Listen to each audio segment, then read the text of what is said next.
This is the Financial Beat, helping you hit all the right notes in your financial plan. So sit back as we strike up the band. The Financial Beat with Logan Sadler starts now.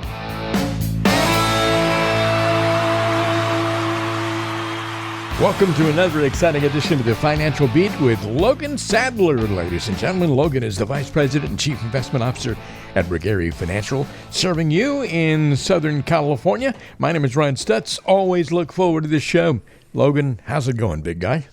I'm doing great, Ron. How are you doing? All right, not bad at all. It's been a little on the warm side lately, and I wish it would cool off a little bit. But, I'm just wondering how you're doing with your family of four now. Well, similar to you, we're all four of us are hot. It's been very warm lately, but yeah, the family of four with the new baby has been rather exciting, and as many of you guys out there know, it's been full of not as much sleep as you would like, but everyone's happy and healthy and doing well, so can't ask for much more. Well, one of these days you'll get a full night's sleep again, but it might be a while.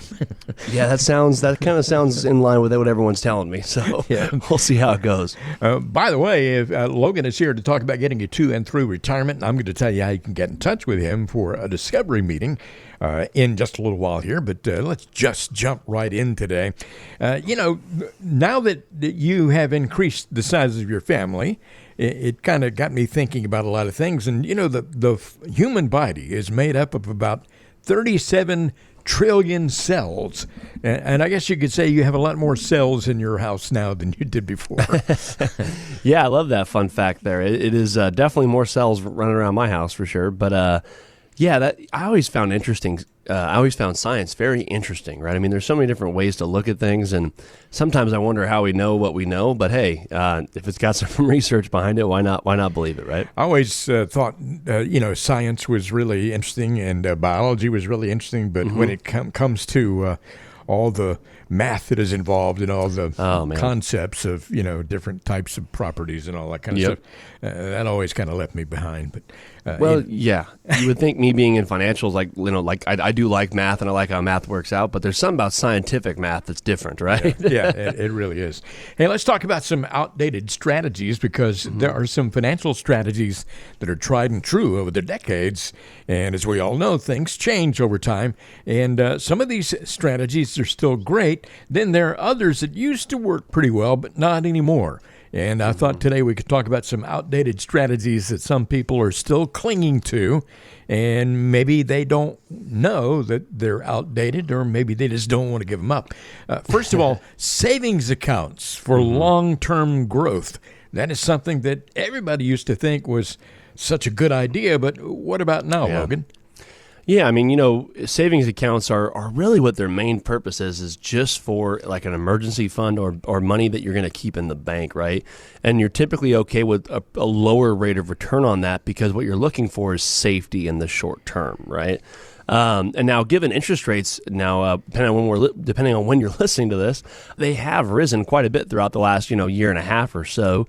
And savings accounts have become rather attractive for that short-term growth, right? We're finally starting to see different banks come in that 2, 3, maybe even 4% range for some savings accounts. Now, the difference is, though, even with that, I would still say it is not the best spot for long-term growth, right? When you're looking at a retirement account, a lot of people say, hey, if I have $100,000 or $1 million or $2 million or whatever the amount is, I could put it in a savings account and just draw off the interest and live off of that, right?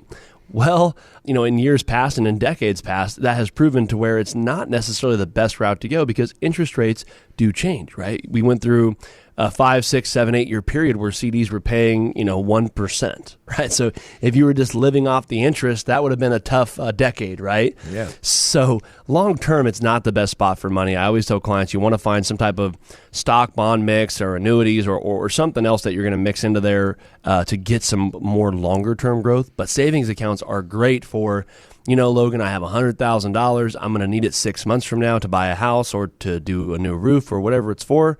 Then perfect. A high yield savings account is probably a good spot for it, for that short term intermediate growth. Okay, let's talk about another outdated idea, perhaps. You tell me if it's outdated or not. Diversification across stocks only. When I say that, what in the world am I talking about here, and is it still appropriate? Yeah, I would say, obviously for most people out there, stocks or some type of stock funds are typically a pretty good spot for a portion of your money, right? Some of us, it might be all of our money. Some of us, it might only be 20 or 30% of our monies. It just depends on a lot of different things. Now, I think what you're really alluding to there, Ron, is as far as, do we only need stocks to diversify? That I would say is outdated, right? Because there's so many different ways where we could diversify across many different sectors using things like mutual funds, which we've talked about a lot, which is basically a basket of stocks or bonds or securities, as well as ETFs, exchange traded funds. And we have a lot of videos and things like that you could check out on the YouTube channel where we go more into depth on those. But just an example, you could diversify a lot more in those funds very easily through broad sectors. And I do think when you're looking in a world of retirement, right, there's so many different asset classes out there now and different investments that I think a lot of people do need in their portfolio to help them achieve that sustainable retirement. Because what I have found, Ron, is stocks can be a good spot, right, for longer term growth. But what I've found and what a lot of the research shows is most people aren't comfortable with a lot of their money in the stock market as they're transitioning to retirement, right, or even getting closer to retirement because of the risk we've all heard about. So what happens is a lot of clients don't put as much in the stock market, and they might use a savings accounts or cash or something else, and that mix probably isn't enough to get the income or the growth rate they're going to need on it. So what you have to do to diversify risk is you got to look at other asset classes. So you have things like structured notes. I know we've talked about those before on the show, where we use a lot of those to where they'll give you some protection from the markets. You got REITs, real estate investments, things like that could be a good alternative. Annuities, insurance products can be a good spot to give us some safety, some income, and probably a decent rate of return for most of us.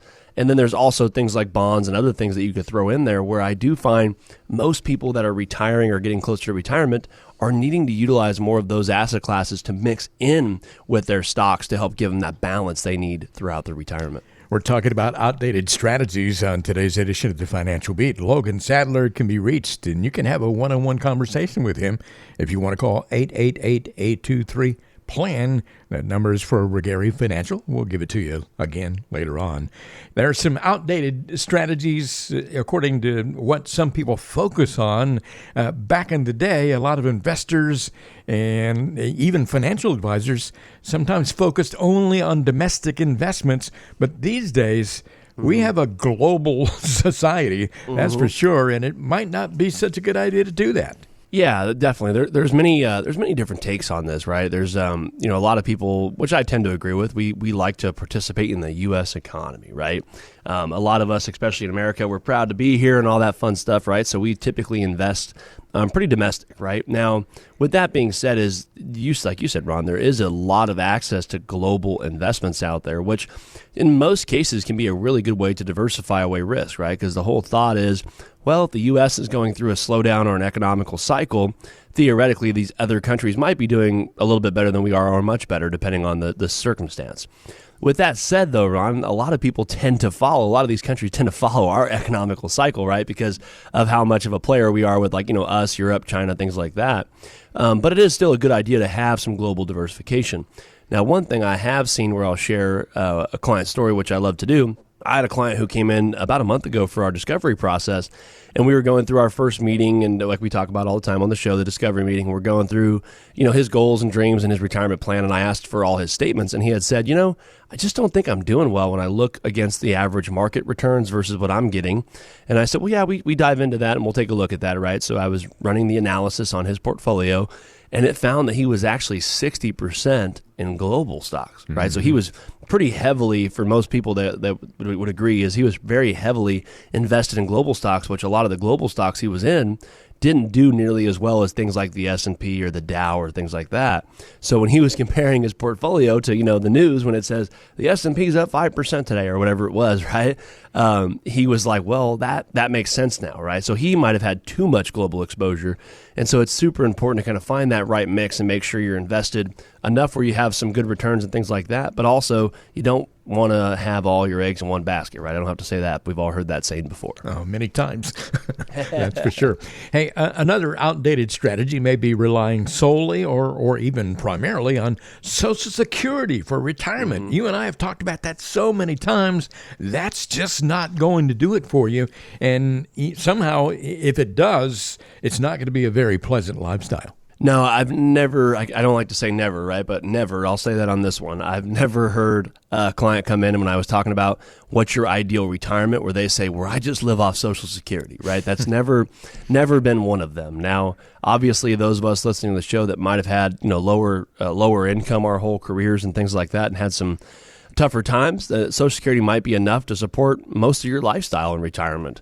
But for those of you listening to the show where you were a doctor, a teacher, a nurse, a fireman, or whatever other trades and professions out there where you probably had a pretty good income your whole career, you're not going to want to go from making $100,000, $200,000, $300,000 to making, $2,000 a month off your Social Security, right? So definitely not the only type of retirement plan you're going to need. It is really good in addition to, right, as a supplement. Okay, one more thing I wanted to mention here, and this is what, a lot of people really think this way now in 2023. They view their home as their very best investment. These days, that's not necessarily the way to look at it. Yeah, I mean, real estate, as we've talked about, is a great asset class that I think a lot of people, a lot of financial advisors try to talk down on. And I think it's a great asset class. A lot of our clients own real estate properties and rentals and things like that. But as your primary home, right, your primary home is where it gets tricky because typically that is where most of our net worth and things like that, probably for most of us out there, is tied up in our primary residence. Now, in many cases, the cost of home ownership and the mortgage and the interest rates and things like that, taxes, insurance, maintenance, all of that can be somewhat of a con to the overall experience. So it is something where a home is an investment, but I don't know if it's probably your best investment for certain people out there. So you kind of want to weigh out and see, okay, should I be selling the home or refinancing the home, or should I stay as is? And making sure you're really evaluating that in your financial plan to make sure you're on track. And that's, a lot of these topics you brought up, Ron, I think there was 5 of them or so you had asked. And, that sounds right? Exactly. That's what I always say. That's really what this show is about, is to try to just give you some tips and tricks and some insight on some of the tools and strategies and solutions that are typically out there, and a lot of them that we're using with our clients that might help get them to that ideal retirement. And if you're one of those people out there listening to the show and you're wondering, how do I create that efficient mix, or how do I get a retirement plan to get myself on track for my ideal retirement, that's where we offer that one-on-one discovery meeting where you actually get to come in to one of our offices or via Zoom and actually meet with me. I don't pass you off on anybody else. You actually get to sit down with myself and we'll dive through your situation. It doesn't cost you anything to sit down for that first meeting and just see if we're a good fit to work together. And I'll get to tell you a little bit about myself and our firm and our history. And as well, I want to learn a whole bunch about you and your family and see if we're a good fit to help get you to and through retirement. Hey, remember also, there is no obligation when you do this either. You can walk away at the end of that, but my guess is that you won't do it. Also, it's not going to cost you anything. The number to call to make that happen is 888-823-PLAN. That's 888-823-PLAN. Get a discovery meeting going. No cost, no obligation. Logan Sadler is the person you will talk to. You will be glad you got to know him, and he will be glad to get to know you as well. 888-823-PLAN. That's your number to call. And, of course, there are 2 convenient offices for Regary Financial, one in Hemet, one in Redlands, but there are folks all over Southern California and all over the place, really, who count on Logan Sadler and the folks at Regary Financial for getting them to and through retirement. If you'd like to be part of that number, then call 888-823-PLAN. We'll have more coming up in just a moment. You're listening to the Financial Beat with Logan Sadler. It's getting to know you time. You're listening to the Financial Beat with Logan Sadler. And Logan, it's time to get to know you a little bit better. A lot of people out there listening to the show would like to get to know you a little bit before they go ahead and make that phone call and get to know you in person. If you could go on a shopping spree anywhere, where would it be? That's actually a pretty easy question, I would say, for myself. I'm very outdoorsy and enjoy doing outdoor things, right? So first, I'm going to name two, right? And I'll take either one. I would say Bass Pro Shop, right? Because you can get almost anything you need at Bass Pro Shop. They got clothes, they got outdoor gear, they got boats, fishing stuff, guns, all the fun stuff, right? Yeah. But then I would say the second would probably be Dick's Sporting Goods, because you can get, again, I can get golf clubs, a kayak, I can get clothes, right? Baseball stuff. You can pretty much get anything you want there. So I would say those two stores, because they're just very broad, and a lot of it tends to be with sporting goods, which I love. I could have predicted that answer, by the way. Yeah, most people might say like a Ferrari dealership or something like that, right? I'm like, nah, I'd rather have some outdoor stuff. All right. Well, hey, listen, that's good to know. And folks have a leg up when they want to get to know you. Number to call, Logan Sadler's office to arrange a discovery meeting, 888-823-PLAN. We'll have more coming up in just a moment. This is the Financial Beat. We're back now with more of the Financial Beat with Logan Sadler. I'm Ron Stutz. Is hanging out with Logan for a while here. Always one of my most enjoyable hours of the week. And Logan Sadler is anxious to talk to you about getting you to and through retirement and doing it in a very efficient way. That will include being tax efficient as well. We'll talk about that more as the show wears on here. Logan works with 3 different generations of client families at Rigari. Many of those clients have been with his firm for a very long time. Many folks have been with Rigari for a week or so or whatever. There are new folks coming in all the time, and Logan really enjoys getting to meet new people. 888-823-PLAN, that's your number to call if you'd like to arrange a one-on-one discovery meeting, we call it. You discover things about him, he discovers things about you, and of course he can help you best if he knows more about your situation, your hopes and dreams as far as retirement is concerned. 888-823-PLAN, 888-823-7526. That's your number to call to make it all happen. Let's talk about the double-edged sword, and by that, many financial circumstances that you'll find yourself in have both positive and negative aspects. Decisions that you can make have both good and bad consequences sometimes, or as Sir Isaac Newton once put it, for every action there is an equal and opposite reaction. And talk about the way, if you would, Logan, that you walk people through the thought processes that go along with each of these predicaments that I'm going to lay out here. Okay. You want to sell some stock to take advantage of the terrific growth that you've seen for the last few years, but you don't want to deal with the taxes that would create. How do you help someone think and talk through that? Yeah, that's actually a really good one. I don't know if we've talked about that specific. We've talked about a lot in the show, but I don't think we've talked about that specifically. I think you're right. So yeah, very good point. There's a few different ways to go down this, because this is something we have to do from time to time to make sure we're staying in line with a lot of different things. So, number one, first thing I try to identify is what stocks are we talking about, or what stock or what investment, and looking at, okay, is this something that has a good long-term potential still, right? Because sometimes we see different companies kind of reach their ceiling where we know, this might be about as high as they go, or they might keep going higher, but just not at this growth rate. So it might be a good time to rebalance out of some of that position, right? And like you said, capitalize on some gains there. The other thing I always like to start with, number two, is looking at the tax impact. Are we talking long-term gains or short-term gains? Now, for many of you out there aren't aware of those, it's basically if you buy a stock or a security of some sort and you hold it for more than 1 year, it is taxed at a long-term gain, which is typically actually pretty tax favorable for most people, where it's a lot less in tax. Obviously, you still got to pay taxes, but it's typically a lot less than most people might think.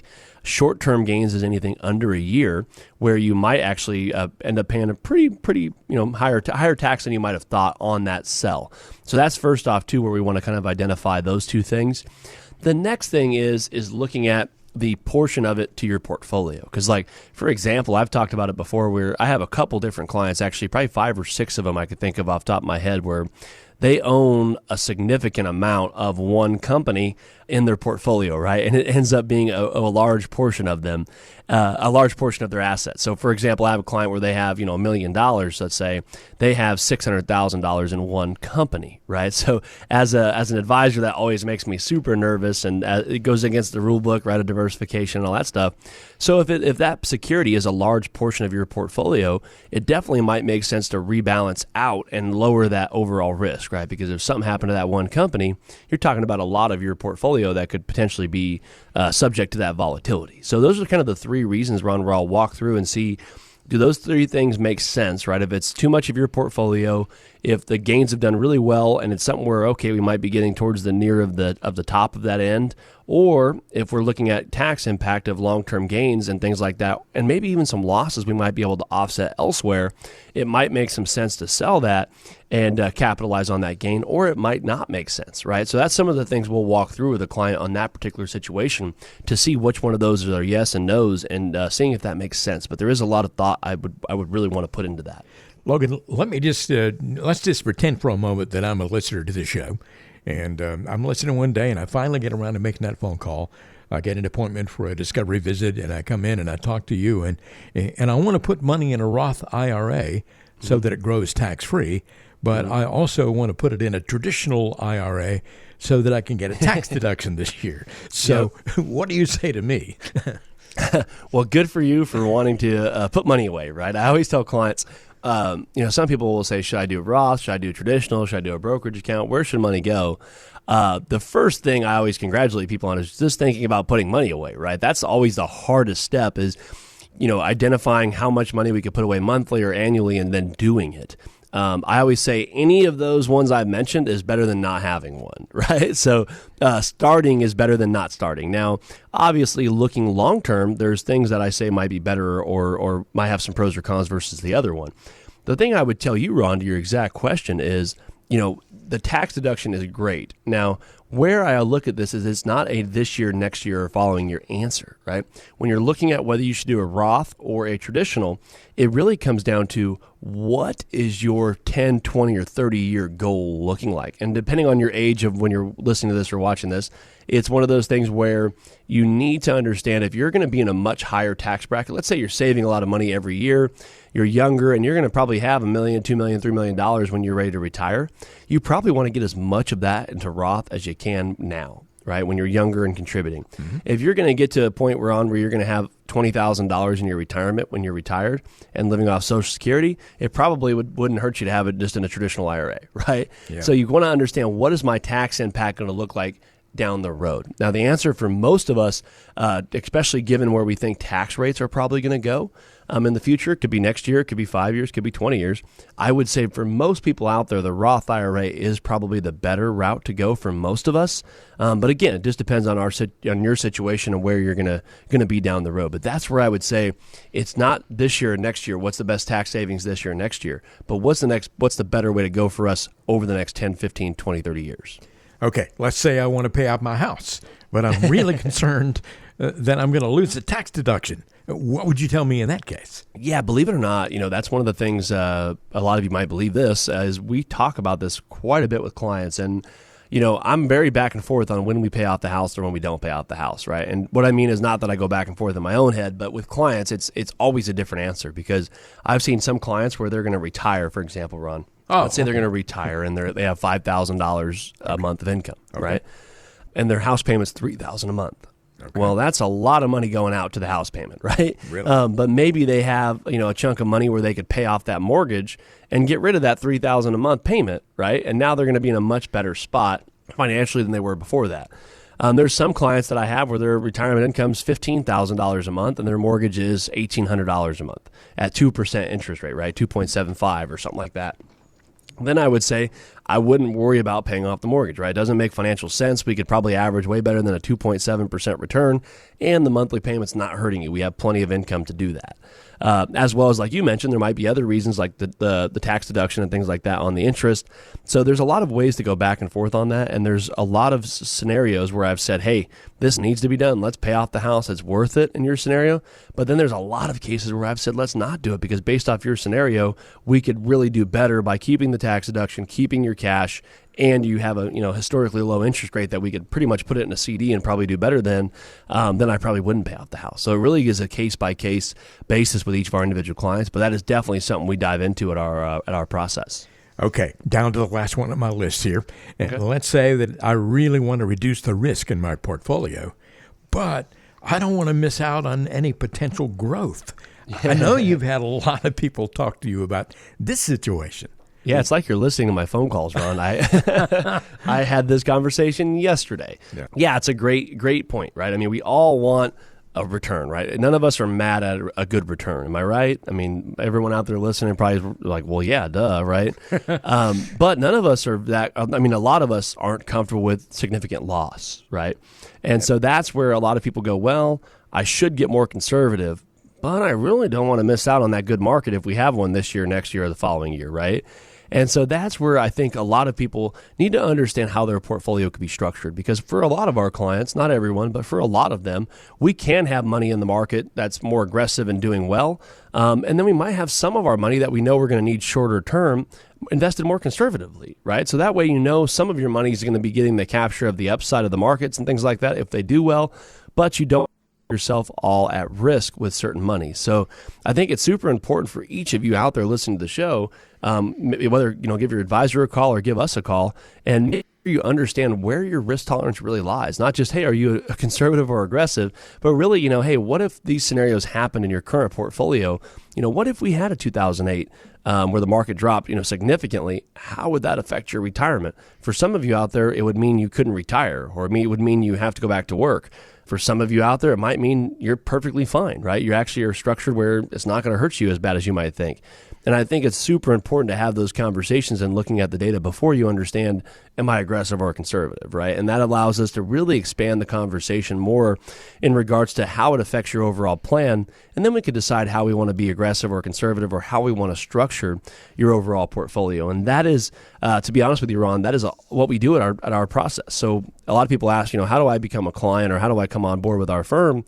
And it really all starts with giving us a call, coming in for that discovery meeting. Ron gives you the number here in just a second. And basically, you make that phone call, you come in, you sit down with myself, and via Zoom or a phone call, or come into the office, and we really take a deep dive through your current financial situation. And really our specialty is people that are approaching retirement or getting close to retirement, or maybe just started, and are looking for ways to really maximize their retirement, but looking at a lot of different solutions like tax strategies, investment strategies, and a lot of other stuff that is really going to be important to their overall income plan and their retirement plan to get them to and through retirement. So give us a call. We'd love to sit down and talk with you a little bit more about your situation and see if we can't be the right fit to help give you some value and some advice to guide you throughout your retirement. Let me give you a very important phone number. It's 888-823-PLAN. 888-823-7526. But the easy way to remember it, we always say, is by using the word plan. We all need a plan. 888-823-PLAN. That number will put you in touch with Regary Financial. All you have to do is leave your name and your phone number. You will get a call back, and then you can arrange to have a discovery meeting, just a short conversation with Logan Sadler to kind of get to know him. He gets to know you, and then you can decide if you'd like to move on from there. Now, there's no cost for that at all. No obligation attached to it. You just call that number and get to know Logan. That's how it works. 888-823-PLAN. Same guy you hear on this radio show every single week. We thank you very much for listening, and I hope you'll follow up with a phone call as soon as the show is over, or maybe even now. Heck, we don't mind being interrupted with that. 888-823-PLAN. That is your number to call to make that happen. You're listening to The Financial Beat, and the beat will go on right after this.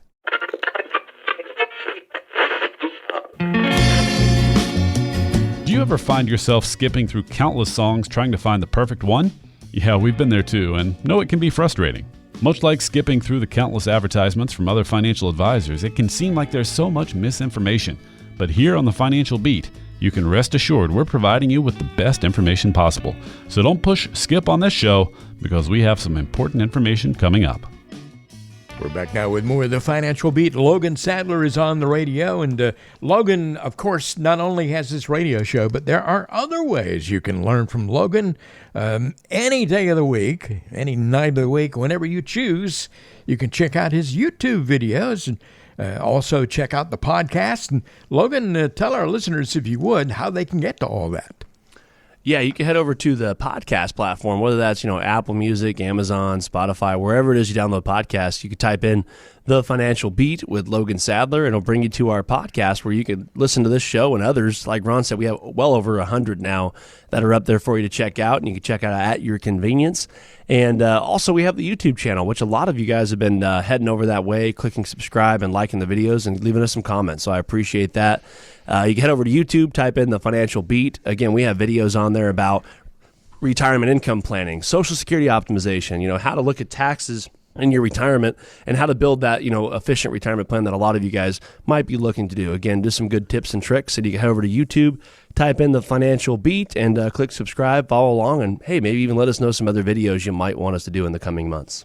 Here's something you can do today, and it's not going to take you but just a moment here. 888-823-PLAN. Call that number. That's Logan Sadler's office at Regary Financial. 888-823-PLAN. Leave a message, include your name and your phone number. You will get a call back, and then you can arrange time to have your conversation with Logan. 888-823-PLAN. That's the number to call to make it happen.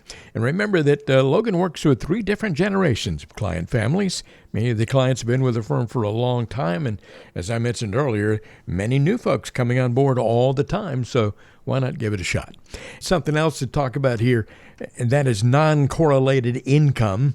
Non-correlated income sounds a little bit like a fancy term. What exactly does that mean? Yeah, that's a really great way to phrase that, right? Because it does sound tricky, but basically what it means is income that doesn't rely on the markets, right, or on one thing. I see so many people where they come in and, like you said, if they have maybe just Social Security, well, all their money is basically up to the government, right? It's all correlated to the government. If they come in and they say, hey, all of my money is coming from the stock market, well, that means it's all correlated to hopefully stocks do well, right? So it's basically all reliant on one source, whether that's the market or governments or pensions or whatever it is. No, okay. All right. So it's income that doesn't rely on the market or whatever else you just talked about.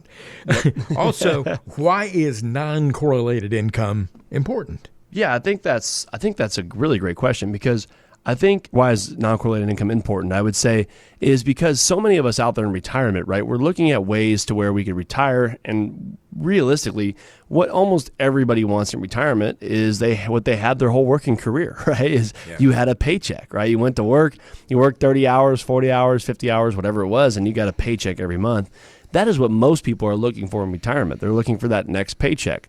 Now, the unfortunate part is most of the time we don't have people paying us a paycheck anymore, right? We got to pay ourselves with things like Social Security, maybe a pension, and then we have our investments, right? We have a 401k, 403b, an IRA or TSP, whatever it is. And we got to say, okay, if I need the $5,000 a month or the $10,000 a month or whatever it is, how am I going to get there? And the biggest problem is what I see a lot of people do is they take all that money, they put it in stocks or bonds or one or two things, and then they hope to draw an income off of it, right? The problem is what happens if the market's not doing well and all your income's coming from there? It comes to a point where you're losing money due to the markets, and all of a sudden you're taking income, and you might come to a spot where you have to stop taking income, right? Or where you can, significantly run the risk of running out of money. So it's important when you're having an income plan, you want to make sure you have different layers of income coming in, maybe from other asset classes or other investments or other sources, to make sure that it's not all just coming from one source. Okay, let me ask you another question here, and this is about non-correlated income, of course. Let's say that, non-correlated income is income that does not rely on the market and whatever's happening there. What are some examples of non-correlated income? Yeah, that's a good one as well. So, things that could be in that are wages. Maybe you're continuing to work and you have some part-time work, so you got some wages coming in. Social Security is a good example of some other income that's not the market. Pensions might be a good one to look at, right? Maybe you have a pension from a teachers union or the unions of any kind, or a city or whatever it might be. Rental income. Maybe you have a property out there that's bringing in rental income that's not necessarily tied to the stock market. The other one, which is another common one in retirement, is annuity income. Could be a good source for some of us out there to create like a pension, but maybe from an independent insurance company that's going to pay you an income. So those are, the 3 or 4 or 5 different types of income that are good sources that aren't necessarily reflectant on what is going on in the stock market. Logan, let me ask you this. In your opinion, how much of a retiree's income should be coming from non-correlated sources? Yeah, that's a good question. I think it really just depends on the client and what assets we have. It's a little bit different from everybody. I don't really have a direct rule of thumb on that. But, I would say it is a good idea to have multiple income sources, and, you don't want 100% of your income from one spot. So, it's nice to have where from the market, maybe if we're only getting, 50% of our income or 30 or 40% of our income from there, it might be a good way to go. Again, it just depends on the person, but it's all a little bit different. But I think we could all agree you don't want 100% of your money typically coming from just one spot. Mm-hmm. Give us an example of a recent case where you helped somebody make the most of their non-correlated income to add some stability and predictability to their retirement plan that they didn't have when they came to see you. Yeah, no, great question. I have a few. I have obviously many of these I can go through, but one comes to my mind when you were saying that, where it's a husband and wife, and basically they were wife stayed at home, and so they were in a scenario where they had done a good job. He was a higher income earner. He put away, I think he had around $1 million or $1.5 million or somewhere in that scenario, and 401ks and things like that. And it was funny because that was one of the things he had came in when he had said. One of the things he had said when he came in was he was worried about, what do I do with all my money? Do I just put it in the stock market and hope it does well, or do I what do I do?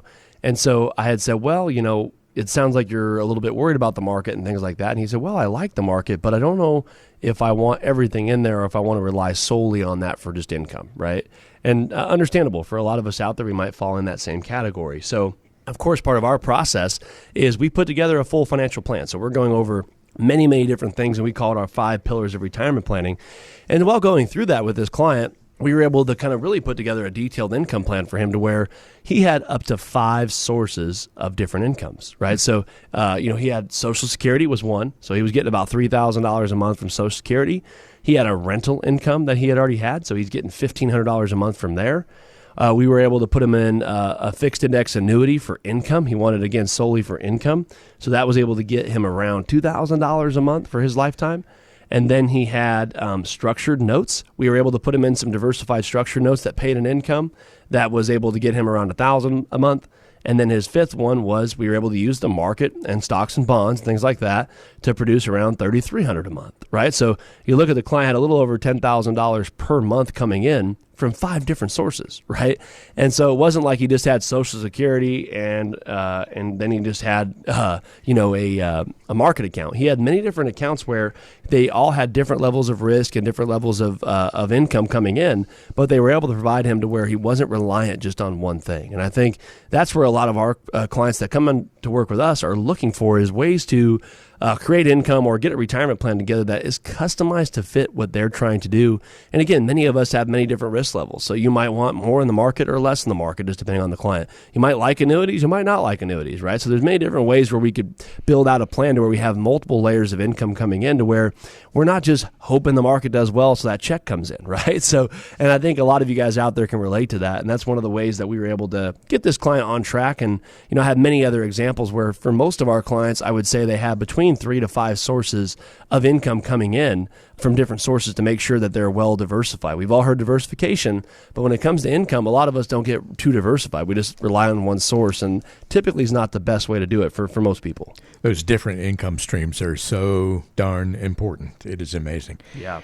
Logan, I know a lot of people out there right now who've been listening to this conversation, maybe saying to themselves, it's time for me to give Logan Sadler's office a call. What happens from the time that they call and leave their phone number, and what goes on from there? How does it all work? Yeah, so the best part about it is our whole job here, right, is make things simplistic for you and everyone, right? So basically how it works is you give the phone number a call, and it's going to take you basically straight to voicemail, and you're going to leave a voicemail. Just give us your name and your number and really what you're calling about, right, which is obviously for a discovery meeting. And basically somebody from my office will reach out to you first thing Monday morning.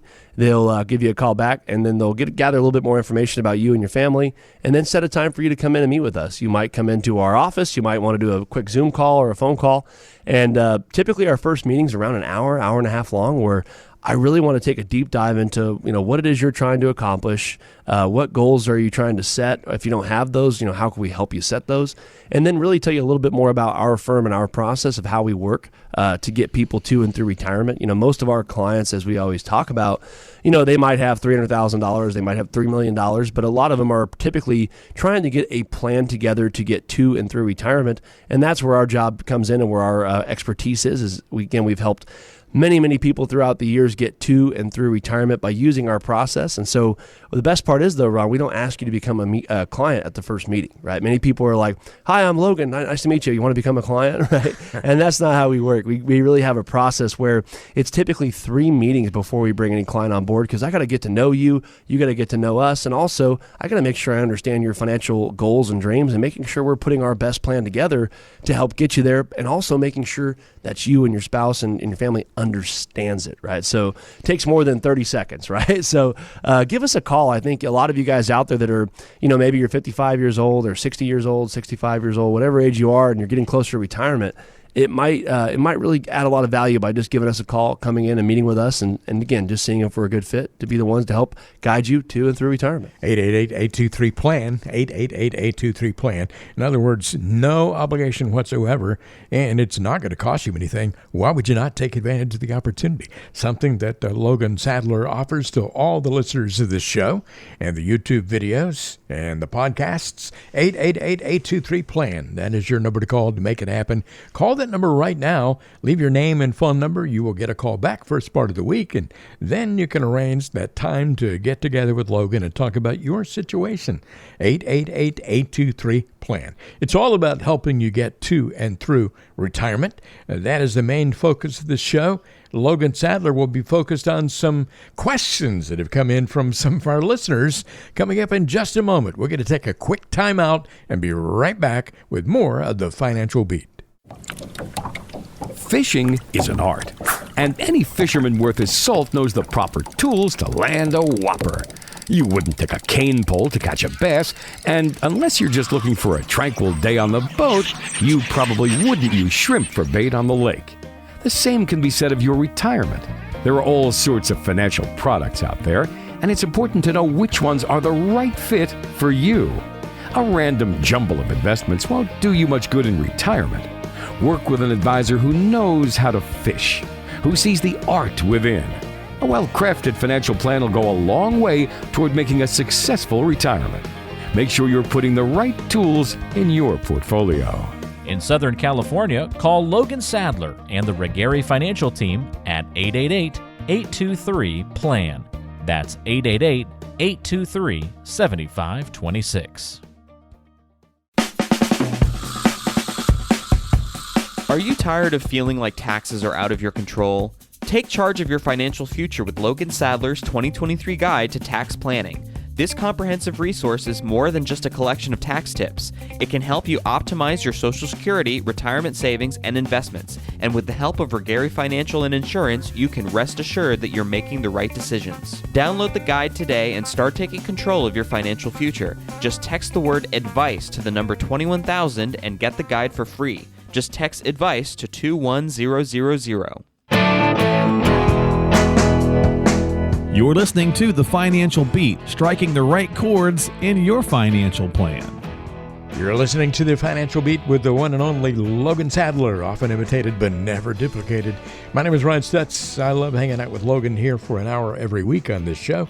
888-823-PLAN is your number to call if you would like to get in touch with Logan and get to know him a little bit, have him get to know you a little bit, and decide if you'd like to move on from there. You're under no obligation at all. It's not going to cost you anything at all to have a discovery meeting. That is where he discovers things about you. You discover things about him. In other words, it's kind of a getting acquainted session. 888-823-PLAN is your number to call for Regari Financial.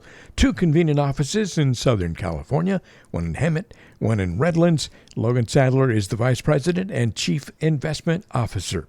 And Logan, of course, and the folks at Regari have great relationships with local CPAs, attorneys, real estate agents, mortgage lenders, Medicare specialists, anything really having to do with your money to offer you well-rounded guidance in all things financial. Again, that number to call is 888-823-PLAN. Let's go to the mailbag here, Logan. We have some great questions that have come in, and I feel like we're limiting it when I say mailbag sometimes because you get these questions in a variety of ways. Some people call them in. Some people get in touch with you online. Some people, emails. I mean, there are all kinds of ways to get these questions. But our first question today is from Brad in L.A. And Brad says, I have a friend at work who always stops his 401k contributions whenever the market is doing poorly and says he'll start them up again when things are looking better. But my brother-in-law just told me that he actually stops contributing when things are going well, which blew my mind at first. But he went on to explain that when the market is doing well, it's costing me more to invest than when the market is doing poorly. I've never given a whole lot of thought to when I'm supposed to contribute. Which of these theories is right? Great question, Brad. Thanks for, like you always say, Ron, thanks for writing in. And yeah, good question there. You put some thought into it. Yeah, to be honest, right, when you look at, I get both these theories, and I have a lot of clients wanting to talk about this quite frequently where, should I stop investing when the market's down? If the market's up too high, should I wait? What should I be doing?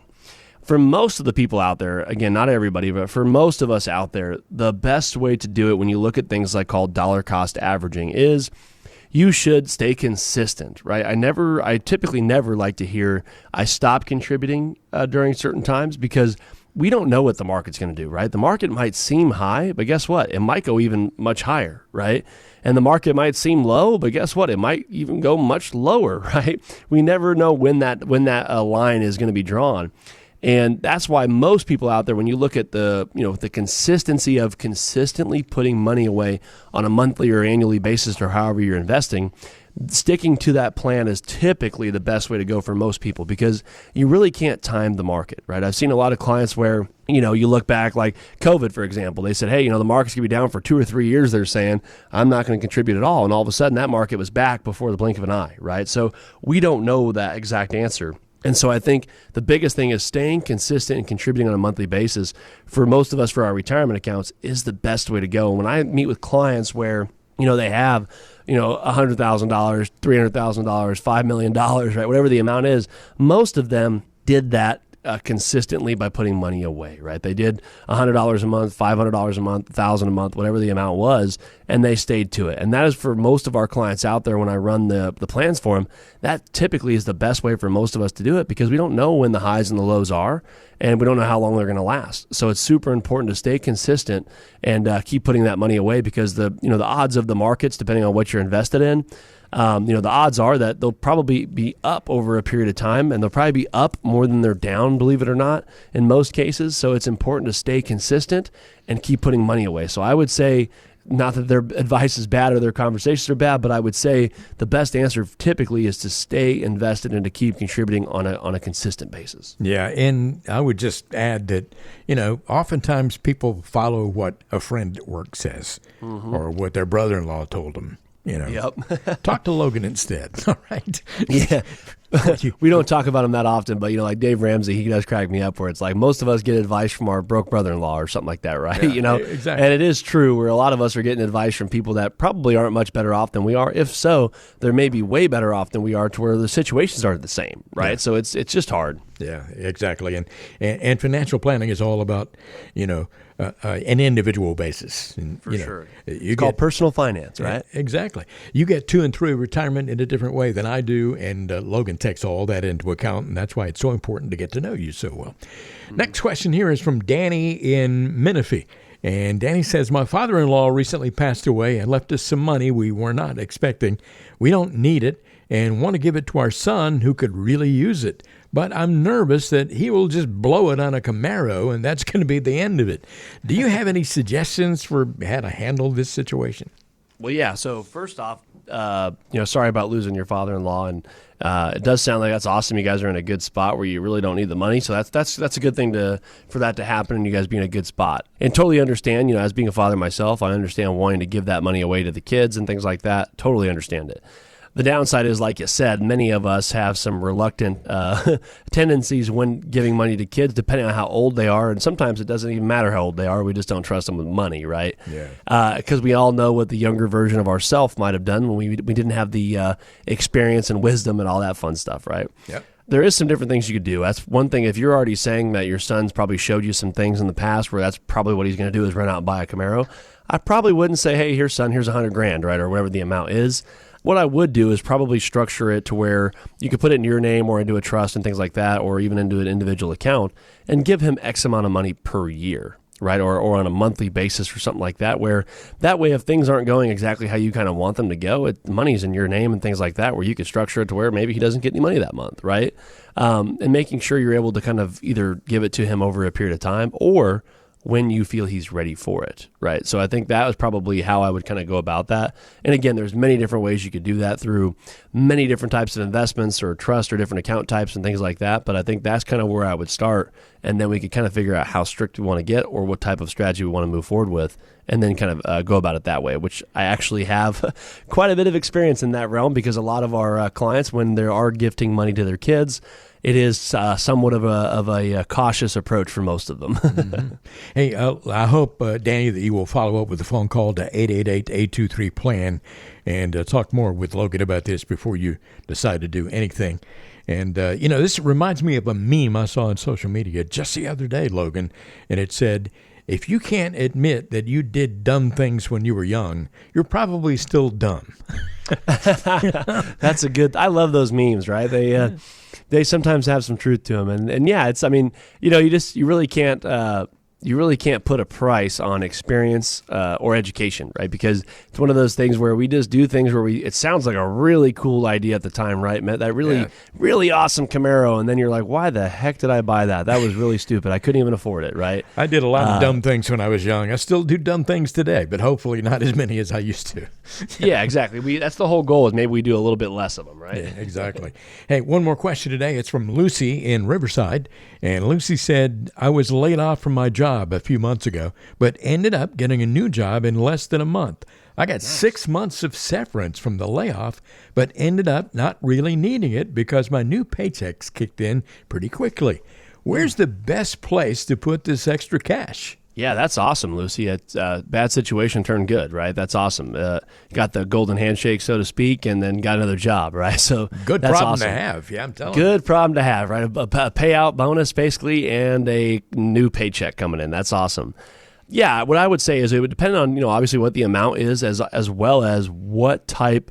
Where are you looking to put that money? Are you looking to, I'm not going to touch this for 5, 6, 7 years and use it for retirement funds? Then the market could be a good spot for it. Are you looking for just short-term cash? Obviously, treasuries and CDs and things like that are paying well, and you could do a 6-month time frame or a 1-year time frame. It really would depend more on what your goal is with that, but I think you're definitely thinking right where, okay, I have some extra surplus here. Where can I put it to maximize it, right? And now it would just depend on what are you maximizing it for, either for cash to use next year or next month, or for your retirements or things like that, or a house down the road, or whatever the case might be. So I would kind of go through those things, but I think you're definitely thinking in the right case, because you could definitely use some of that extra money that you didn't really need anymore, right? Or not that you didn't need, but you didn't really think you would have extra, and then you ended up with extra. So that is the way to do it, right? So definitely give us a call. I'd love to walk through with you on, what your goals are, what you're trying to utilize it for, and then we could put that in an investment that would best meet your goals and needs, and get you to maximize that little surplus there. That's awesome. Lucy, Danny, Brad all had really good questions today, and good job answering those as well, Logan. But you may have, if you're listening to the show today, you probably have some questions as well. And if you'd like to get some of the answers to those questions, you can call Logan Sadler's office and arrange to have a discovery meeting. And Logan, how's that first discovery meeting going to go? Let's say somebody comes into your office, sits down. What do you talk about? Yeah, well, first we talk about the weather and all that fun stuff, right? But no, I'm joking. So, typically how our meetings go is it's really just a good time for us to get to know each other. And our meetings are typically about an hour long, where I'll take a deep dive into, what type of accounts do you currently have? How old are you? Are you married? Do you have kids? What are your hobbies? Things like that. But really we dive more into, what are you looking to accomplish, right? Do you have a current advisor? Are you happy with them, or are you not happy with them? What were you expecting out of an advisor that you're not currently getting? And making sure that you are working with the right advisor, right? Whether that means us or another one, I think that's super important to make sure you have the right advisor for what it is you're trying to accomplish. And we really just kind of go through that, and allows you to really get a good feel for our firm. Because I think, as we always talk about, we have access to any type of investment you pretty much could think of out there. as well as we use a lot of planning tools and things like that to make sure we're putting our best foot forward on the planning side. But it all comes down to, are we a good fit, right? Relationship-wise, do we enjoy talking to each other? Do I explain things the way you understand? And also, if you're explaining things the way I understand, to make sure I'm doing my job to put you guys in the best investments and planning tools and things like that to best succeed. So it really is just a great time for us to get to know each other. We go through our process a little bit, and then we show you, we're not just talking about it, but we're able to actually show you the ways that our firm and the way we do our process potentially could have a lot of a positive impact on your plan and on your retirement by going through our process. And then we decide from there, hey, you know what? It's a good fit. Let's work together. Let's go to the second meeting and see if we can go through our process and show you what type of value and what type of input we could have to make your retirement that ideal retirement that you'd always plan for. And again, we always talk about it on the show. Our job and our specialty is to get you to and through retirement. So give us a call. Come in for that discovery meeting. I'd love to spend an hour with you and, again, just see if we're a good fit to work together. That number to call is 888-823-PLAN, 888-823-7526. But the easy way to remember that is by using the word plan.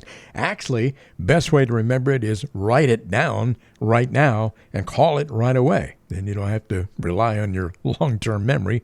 I don't know about you, but mine's not the same as it used to be. 888-823-PLAN, 888-823-PLAN. The Financial Beat number for Logan Sadler, Vice President and Chief Investment Officer at Brigari Financial, with 2 convenient Southern California locations, Redlands and Hemet, 888-823-PLAN. It's all about getting you to and through retirement.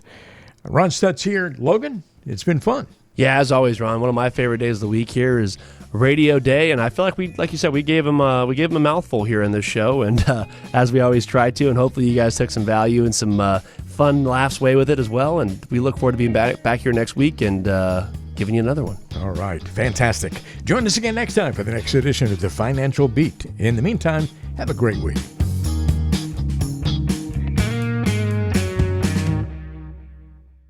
Brigari Financial and Insurance Services, Inc. and BD Financial Group, Inc. are separate and independent entities. The information provided in this presentation is presented for educational and informational purposes only and does not constitute financial, investment, tax, or legal advice, nor does it constitute an offer or solicitation to buy or sell any securities.